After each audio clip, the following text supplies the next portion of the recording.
you'd be surprised how open people are to it and how many people have had these experiences with these things as well. It's a lot more common than people think. And do you ever get frightened? By which?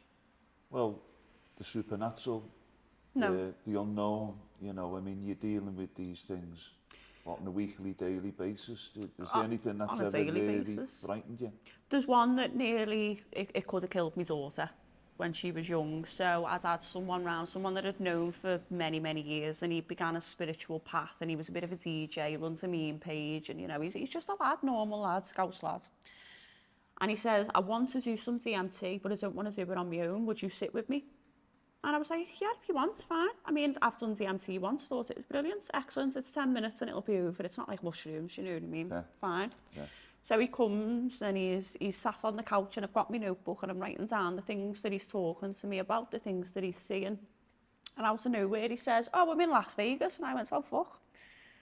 You've gone to the demonic realm, you know what I mean? You've gone below. And he said, there's these clowns here, they know you. And I was like, do they? What did they say? And what did they know about me? He went, I don't know, but they've asked me to get in this box. I said, do not get in that box. If you get in that box, there's no coming back.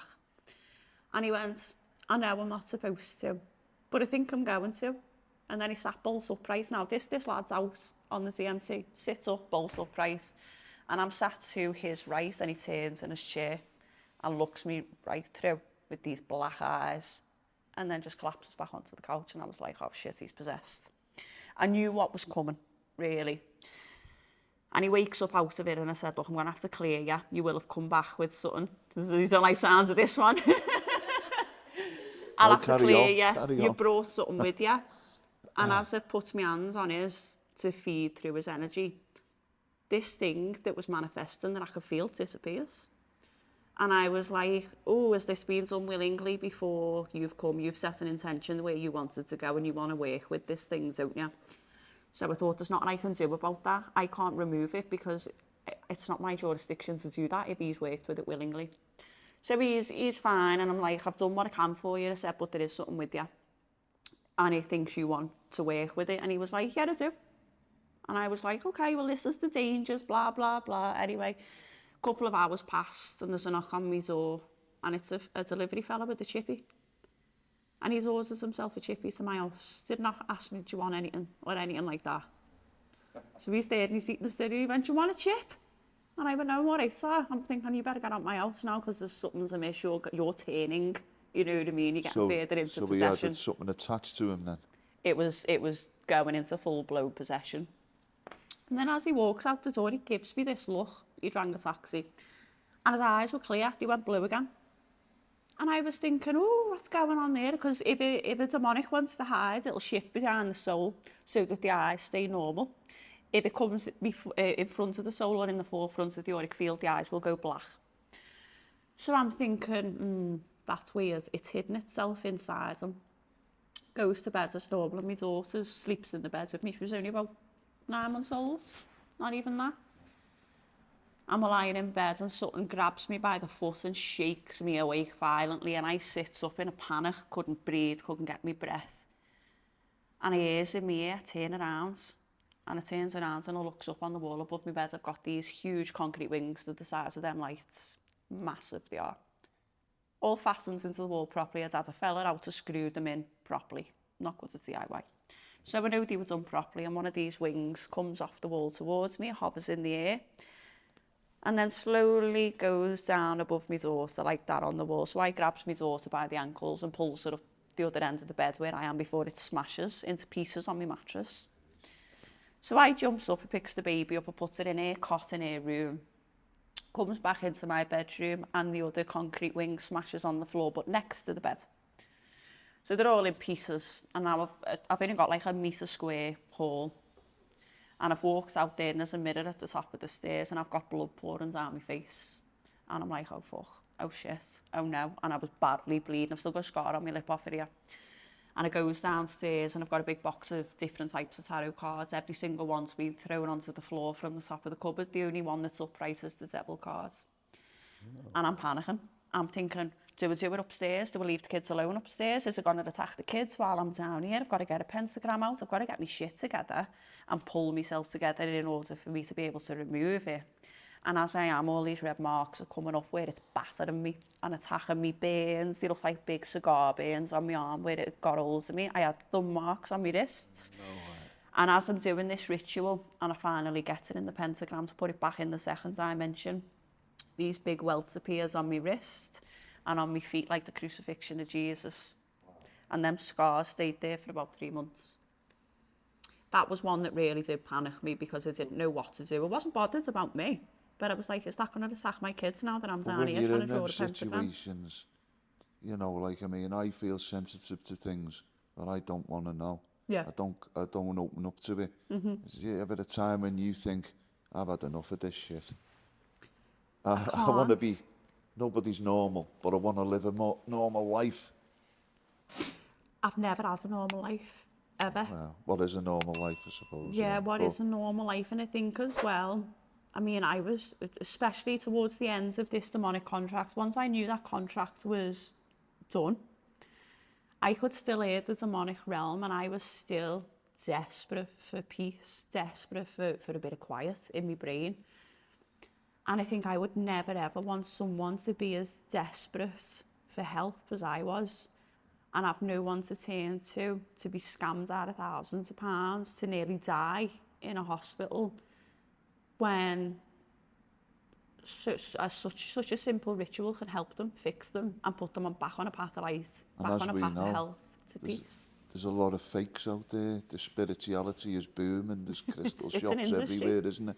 It's an industry designed to make people consume just like every other industry in the world.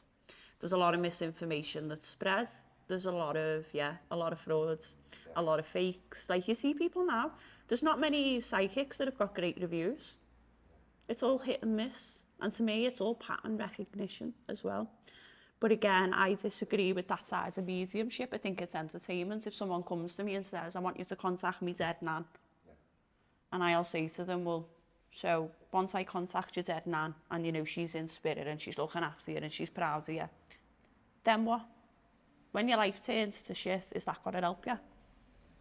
And it makes people think, and they go, oh yeah, but I just want to know, It's all right, I'll give you that confirmation. You know, I'll tell them something that only their nan could know, or whatever like that. And I think, but has that really changed your life? What has that done for you?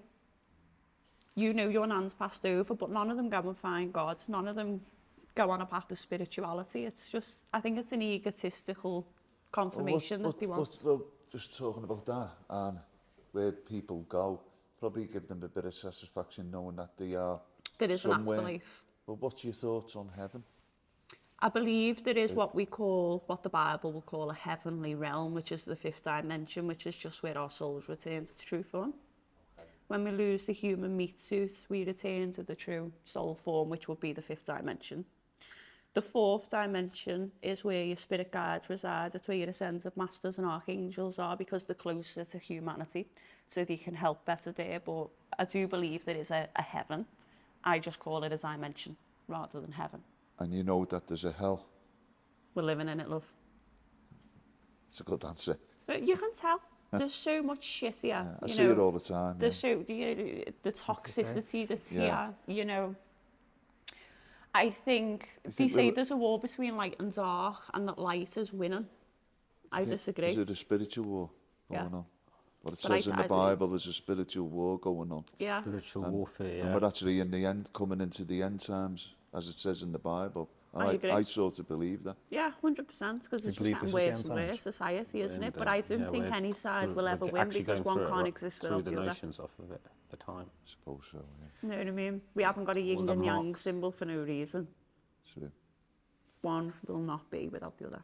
You come in here today, didn't you? And as soon as you come in, you said to me that this used to be like a little boy's thingy. So you noticed something in here. I told you, obviously it's haunted like mad in here, but you noticed something even before. Yeah, so I was sat in the car, and there's a little window. Like, I don't know whether there's an entry there, but it's where the shutters are, on the left-hand side of the street. And I can see a little girl in a white dress, blonde hair, staring out the window at me. And I said to you, didn't I? I said, look in the window there, there's a little girl. And she's going, no, I can't, I'm too scared. I know what you mean. That's the staircase. Yeah. That's there, yeah. And but when you walk in as well, like, you can see the auric fields on a building. All cars have it, your houses have it, your possessions have it if you love them enough. Yeah. And the auric field's got a green tinge on the outside of it, which indicates spirits are trapped. Yeah, there's a lot in this building. Like I told you before, I've heard some stuff in here. But before we wrap it up, is there anything you want to say to people who follow you and all that?